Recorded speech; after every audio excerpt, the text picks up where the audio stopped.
계속해서 요한일서를 우리가 보고 있는데 그 사도 요한이 사역을 하고 있었던 시대는 1세기 유대 사회를 배경으로 하고 있습니다.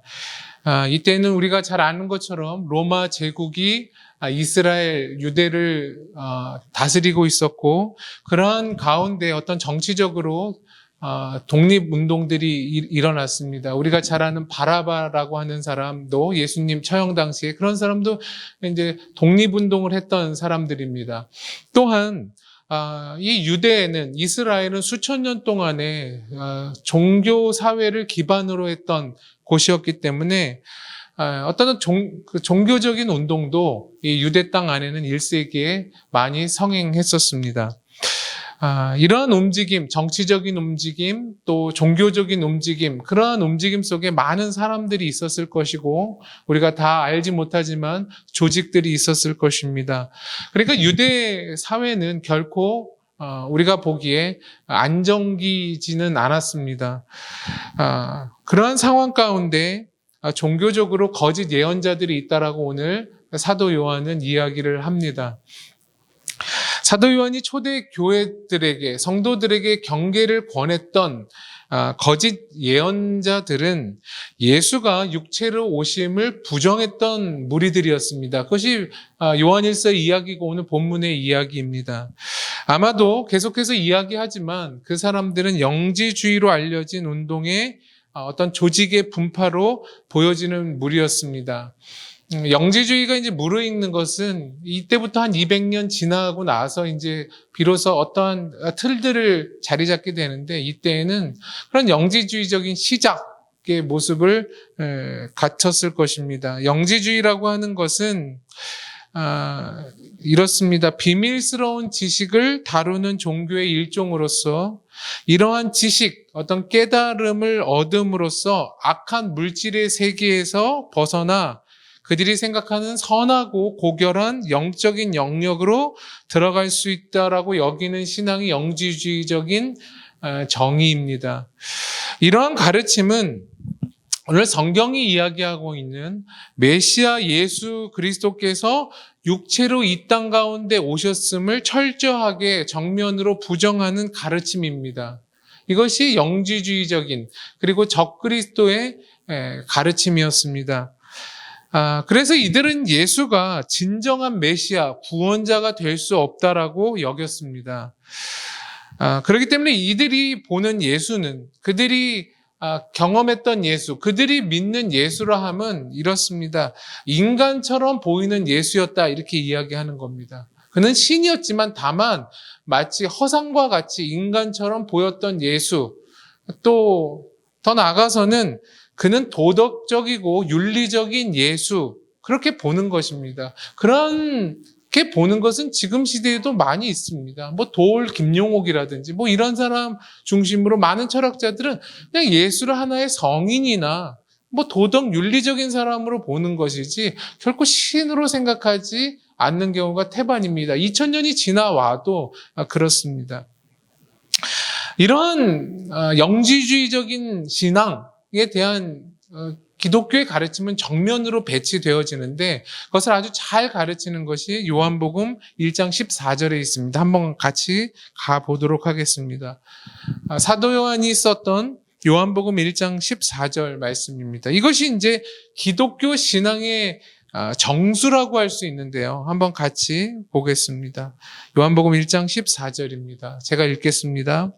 말씀이 육신이 되어 우리 가운데 거하심에 우리가 그의 영광을 보니 아버지의 독생자의 영광이요 은혜와 진리가 충만하더라. 아멘. 여러분, 사도 요한은 뭐라고 얘기하냐면 하나님이신 말씀이 육신을 입어 이 땅 가운데 거하셨다라고 이야기를 합니다. 정말 육체를 입어서 이 땅 가운데 오셨다고 하는 것이죠.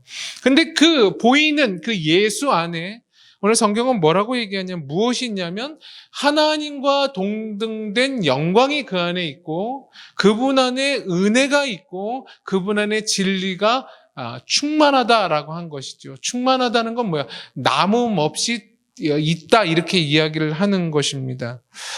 더 나가서 이제 16절부터 또 보자면 요한복음 우리가 다 그의 충만한 데서 받으니 은혜 위에 은혜로라. 율법은 모세로 말미암아 주어진 것이요 은혜와 진리는 예수 그리스도로 말미암아 온 것이라.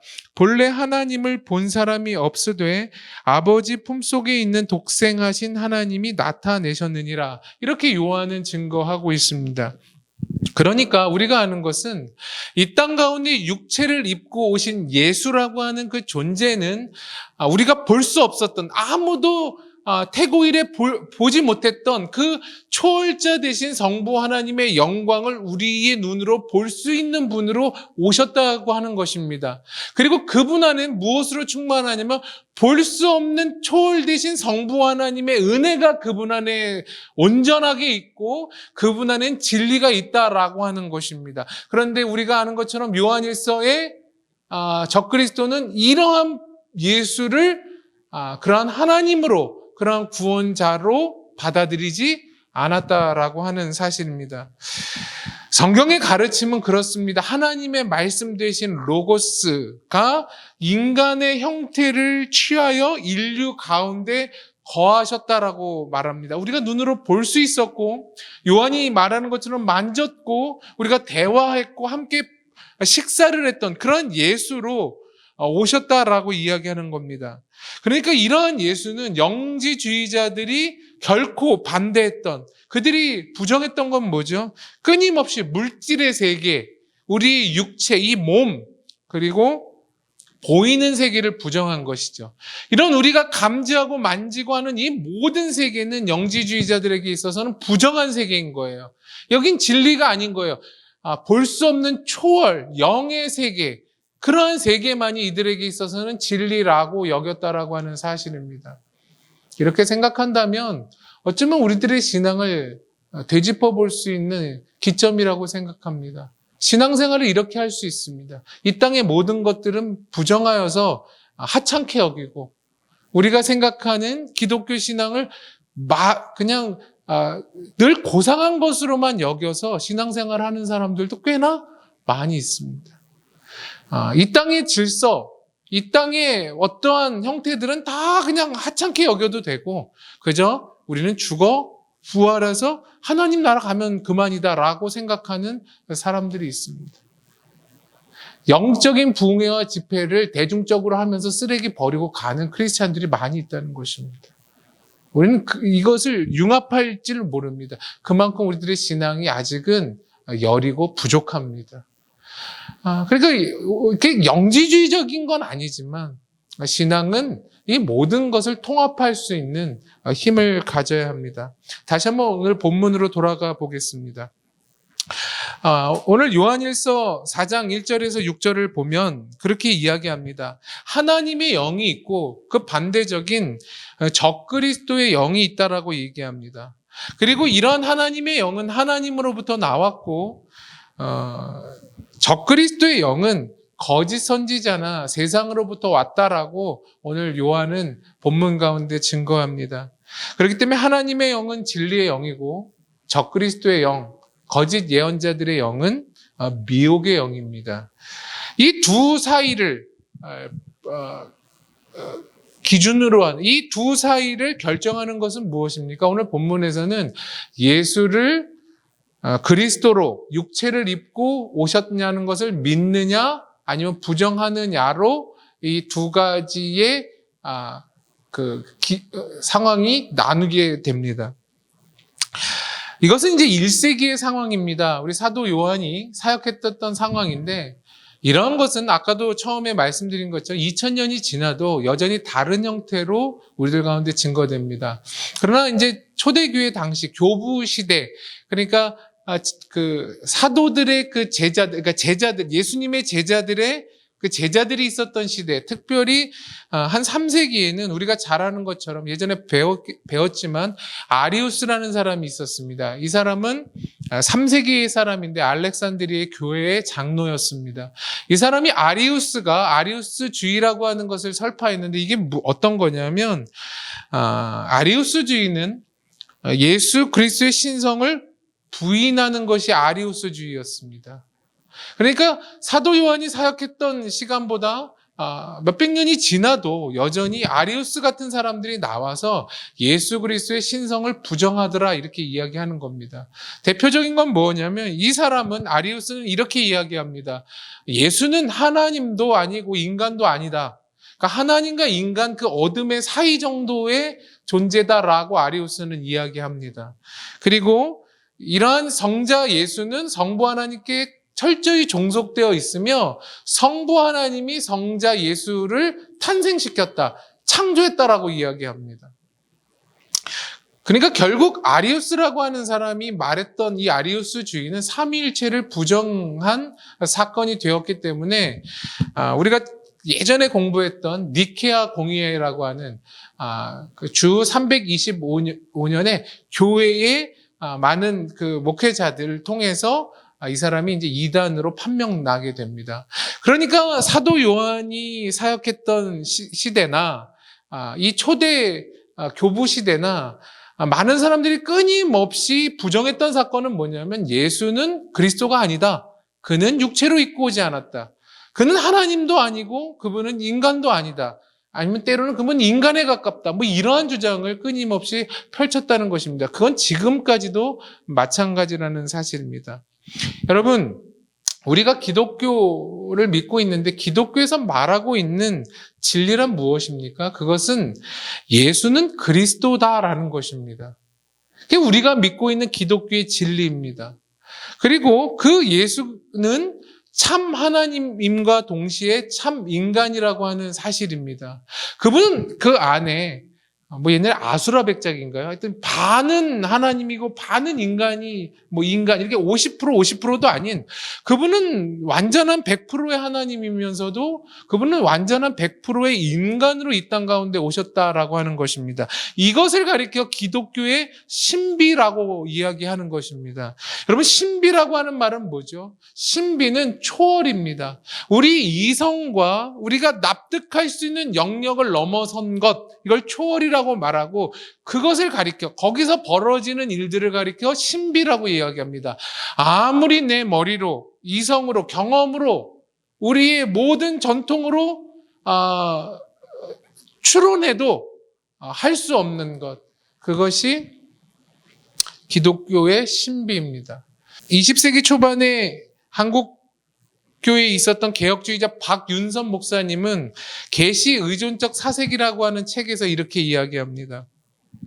성경에 게시된 내용을 이성과 합리성을 기반으로 인식하고 이해하는 것은 매우 필요하나 상호 모순으로 보이거나 때로는 어떠한 내 생각과 충돌이 일어나도 가감하지 않고 성경이 말하는 곳까지 가고 성경이 하지 말라는 곳에서 멈추는 것, 이게 계시 의존적 사색이라고 박윤선 목사님이 얘기했습니다. 그러니까 성경이 우리가 볼 때 많은 부분 우리가 합리성을 갖고 우리가 논리를 가지고 많은 부분을 봐야 되지만 그 합리성과 논리, 이성으로 가지 못하는 초월의 영역이 이 성경에는 굉장히 많이 있습니다. 그러면 우리가 이해가 안 되더라도 충돌되더라도 내 경험과 내 생각과 충돌되더라도 우리는 그것을 뭐예요? 가감없이 있는 그대로 받아들이는 것. 이거 신앙이라고 박윤선 목사님은 이야기했습니다. 그러니까 성경을 우리의 이해와 납득으로 난도질하면 결국 뭐가 남냐면 자유주의 신학만 남습니다. 자유주의 신학이라고 하는 건 내 이해와 이성으로 납득될 수 있는 것만 받아들이겠다 이거예요. 예수님이 무리를 걷는데 말이 되지 않는다. 감하는 것입니다. 뭔가 대체하는 것입니다. 우리의 신앙이 그래서는 안 됩니다. 이해와 납득이 필요한 곳에는 이해와 납득으로 성경을 보고 그 이상을 할 때에는 그때 뭐가 필요하죠? 믿음이 필요한 것입니다. 인간의 죄성과 연약함이라고 하는 것을 우리는 항상 도덕적, 윤리적으로만 이해할 때가 많이 있습니다. 그러나 근본적으로 인간의 죄성이라 하면 연약함이라고 하는 것은 하나님의 말씀을 있는 그대로 수용하지 않는 게 죄성이자 연약함입니다. 우리가 잘 아는 것처럼 아담이 그랬고 태고 이래 많은 사람들이 그 아담 이후로 죄성이라고 하는 것은 도덕과 윤리보다 더 이전에 하나님께서 제시하신 하나님의 말씀에 대해 반기를 드는 것, 반하는 것, 그렇지 않다. 그것만으로 충분하지 않다라고 늘상 여기는 것, 그것이 죄고 연약한 것입니다. 그래서 구약 내내 우리의 죄성은 뭐로 나타나죠? 구약은 우상 숭배하지 말라로 나타납니다. 여러분, 왜 우상 숭배하지 말라고 할까요? 우상 숭배라고 하는 것은 내가 하나님과 하나님 말씀으로는 만족하지 못하겠다라고 하는 반증이 우상 숭배인 것입니다. 그래서 구약 성경 내내 끊임없이 이야기하는 것은 우상 숭배에 대한 이야기입니다. 예수님이 오셔서 뭘 얘기했죠? 하나님과 재물을 겸하여 섬기지 못한다라고 하는 대표적인 이야기를 하셨죠. 하나님과 재물이라고 하는 말은 뭘까요? 재물은 뭐예요? 하나님으로 주신 것, 하나님을 통한 것으로만은 나는 만족할 수 없다가 사실은 재물인 것입니다. 지금 사회에서는 더더욱 그렇죠. 그건 다른 영역도 있을 것입니다. 하나님 아닌 것으로 만족할 수 있는 자식, 하나님으로 만족하지 않는 내 인생의 꿈, 내 행복, 이런 것을 돈의 자리에 놓으면 그 모든 것이 다 죄성이고 인간의 연약함인 것입니다. 그러니까 이 초대교회 당시에 교회 가운데서 사도들의 가르침을 받았던 많은 성도들 가운데 이 교회를 뛰쳐나간 사람들은 그 가르침만으로는 나는 만족할 수 없다라고 여기며 교회를 뛰쳐나갔다라고 하는 사실입니다. 그것을 지금 사도 요한은 경계하고 있습니다. 기독교 신앙의 참된 내용은 뭘까요? 하나님의 신성이 예수 그리스도라고 하는 인성에 다 담겼다라고 하는 것이 기독교 신앙의 내용입니다. 이것이 신적인 기원이고 신적인 근거입니다. 우린 여기로부터 출발합니다.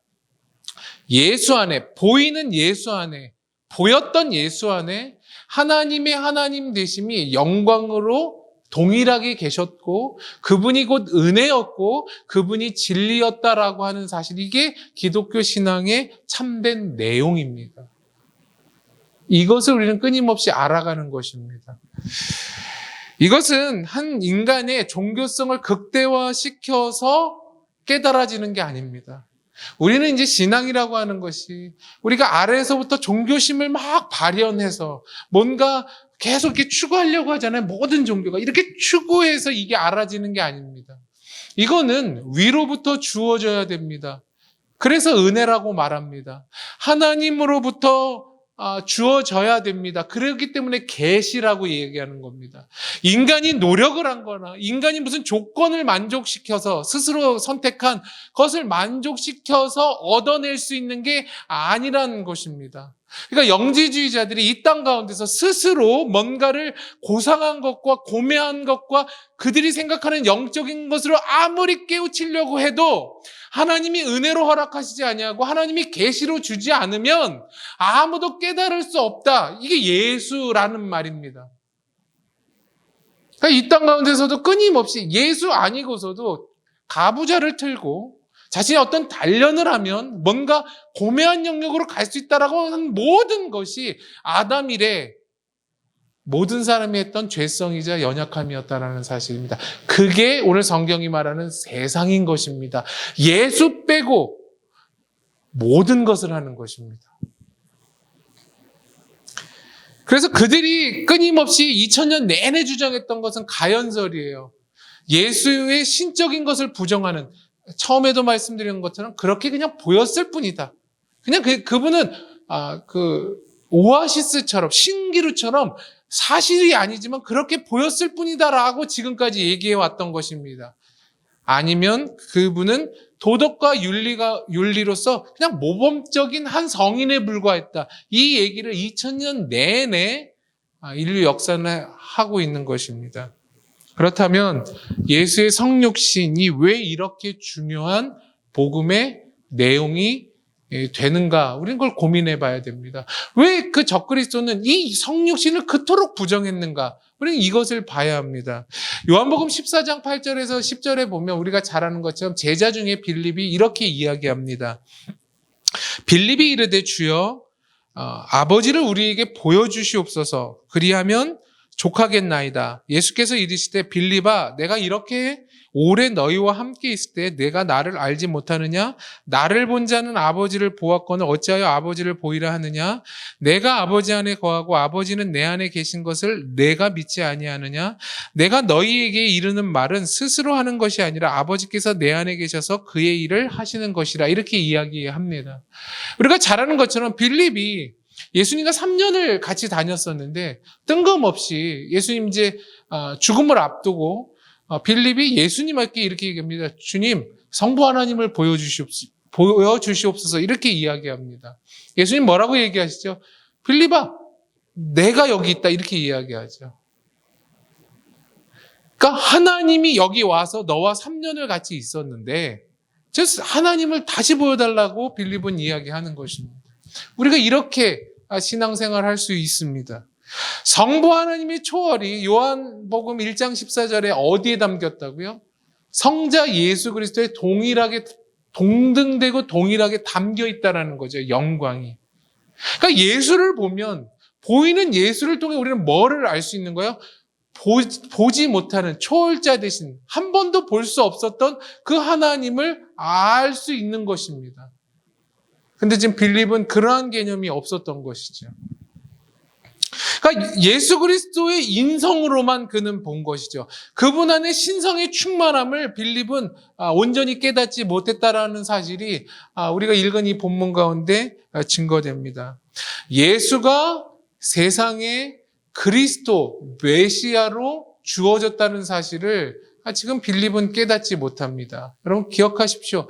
초월자, 볼 수 없었던 하나님, 보이지 않는 그 하나님이, 실존하시는 하나님이 보이는 예수 그리스도로 나타나셨다는 사실입니다. 그것이 세상의 구원됨입니다. 그것을 이제 오늘 본문 에베소서 1장을 봄으로 마치도록 하겠습니다. 에베소서 1장으로 가볼까요? 에베소서 1장 17절부터 23절입니다.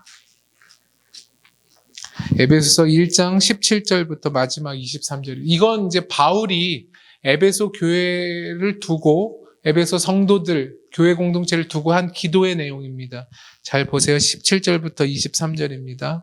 우리 주 예수 그리스도의 하나님 영광의 아버지께서 지혜와 계시의 영을 너희에게 주사 하나님을 알게 하시고 너희의 마음의 눈을 밝히사 그의 부르심의 소망이 무엇이며 성도 안에서 그 기업의 영광의 풍성함이 무엇이며 그의 힘의 위력으로 역사하심을 따라 믿는 우리에게 베푸신 능력의 지극히 크심이 어떠한 것을 너희로 알게 하시기를 구하노라.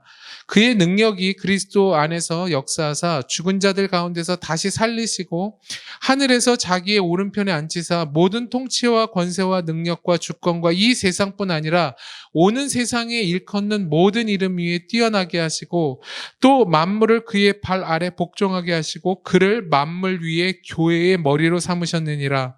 교회는 그의 몸이니 만물 안에서 만물을 충만하게 하시는 이의 충만함이니라. 아멘. 오늘 이 바울이 에베소 교회를 두고 성도들 공동체를 두고 했던 이 기도의 내용은 지금의 설교를 다 요약해 놓은 것입니다. 하나님 아버지께서 계시의 영을 성도들에게 주사 누구를 알게 하신 거예요? 예수 그리스도, 그분의 영광을 알게 하셨고 그 예수 그리스도를 통하여 만물이 구원을 얻게 될 것이다. 거기에 사용되어지는 자들이 누구냐? 교회이고 성도 공동체다라고 하는 사실입니다. 그렇기 때문에 아까 빌립이 이야기했던 보이지 않는 초월의 하나님을 저에게 보여주십시오라고 얘기했을 때 그 하나님이 지금 보이는 형태로 여기 와 있다라고 얘기합니다. 그렇기 때문에 네가 보는 내가 하나님이자 인간이자 나는 구원자다. 그걸 3년 내내 예수님께서 증거하신 것입니다. 거기서 멈추는 것이 아니라 오늘 본문은 뭐라고 얘기하냐면 성부 하나님의 충만함이 이 예수 그리스도에게 동일하게 있는 것처럼 예수 그리스도 안에 있는 하나님의 영광의 충만함이 이제는 그분을 받아들인 계시와 은혜로 받아들인 하나님의 백성 성도, 교회들에게도 동일하게 임하여 만물에 충만하게 하겠다라고 하는 것이 하나님의 부르심인 것입니다. 그러니까 성부 하나님과 성자 하나님이 그렇게 연합하듯 성자 예수님을 중심으로 온 만물과 교회가 그분과 연합되어지는 것. 이걸 가리켜 뭐라고 얘기해요? 구원이라고 이야기하는 겁니다. 그래서 예수가 그리스도라고 하는 의미는 그 예수가 아니고서는 보이지 않는 성부 하나님을, 초월자 되신 성부 하나님과 죄된 인간을 이을 만한 연결고리가 이 세상에는 없다는 것입니다.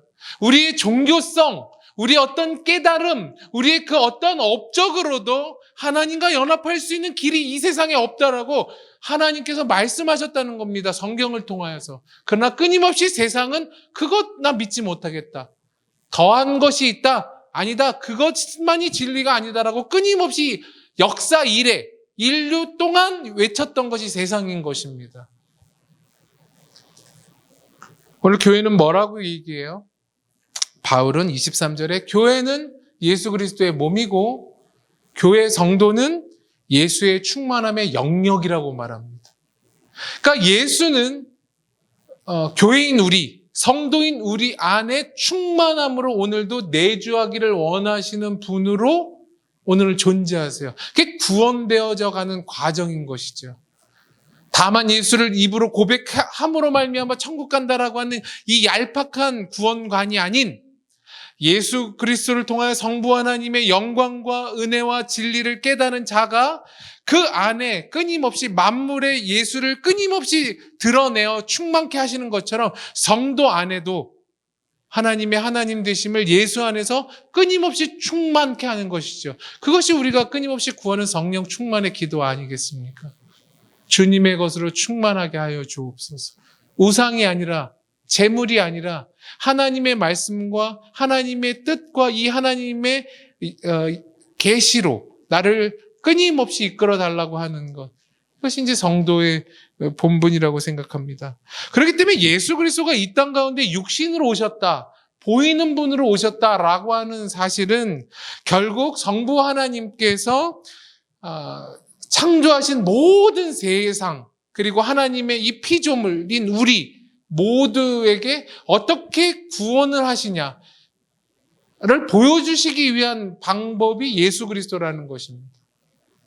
그러니까 예수가 아니고서는 우리가 구원받을 방법이 없는 것이고, 그뿐만 아니라 그 예수가 어떻게 이 땅 가운데 오셔서 그 하나님께서 제시하신 길을 걸어가셨는지를 우리는 하나님의 말씀으로 목도하는 것입니다. 그렇기 때문에 우리도 예수 그리스도를 믿고 따르는 자로서 보이는 예수가 걸어가셨던 그 길 위에 우리도 동일하게 제자로서 그 길을 따라가라고 하는 것에 예수 그리스도의 성육신의 의미가 있는 것입니다. 그런데 초대교회의 적그리스도들은, 교회를 뛰쳐나갔던 사람들은 그 예수를 그리스도로, 하나님으로 부정했다라고 하는 사실을 우리는 깨달을 필요가 있습니다. 오늘도 우리는 교회 생활을 하고 있습니다. 신앙생활을 하고 있습니다. 하나님을 믿노라 하고 있습니다. 예수를 그리스도라고 그렇게 부르짖지만 참으로 예수가 내 인생과 내 신앙에 있어서 참된 내용이신가? 그분이 하나님의 영광으로 나에게 지금 드러나고 계신가? 다시 한번 이 한 해의 끝을 가면서 우리가 깨달을 것은 예수만이 하나님의 영광이다. 그리고 예수만이 참된 진리고 은혜이다. 그리고 예수만이 우리 가운데 구원의 길을 내셔서 우리가 따라가야 될 영원한 본이 되시고 우리의 의로움의 근거가 되신다라고 하는 것을 끊임없이 고백하면서 걸어가실 수 있는 여러분과 저 되기를 간절히 축원합니다. 기도하도록 하겠습니다.